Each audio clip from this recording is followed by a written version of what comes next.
So a way to control your slide outs on the JAYCOMMAND mini system is, again, you have your main screen here.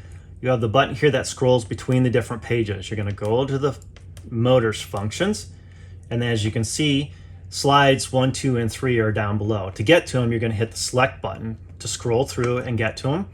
And then you're going to have extend to move the slide out, and you're going to have retract to move it back in. Simple as that. Another way to do it is if you're outside, you have your device, you have your app on your phone, you're at your home page, you're going to scroll to the motors function, you're going to click on it, you're going to swipe to unlock the safety feature. You have your main slide out, you have slide out 2 and 3, you can extend and retract.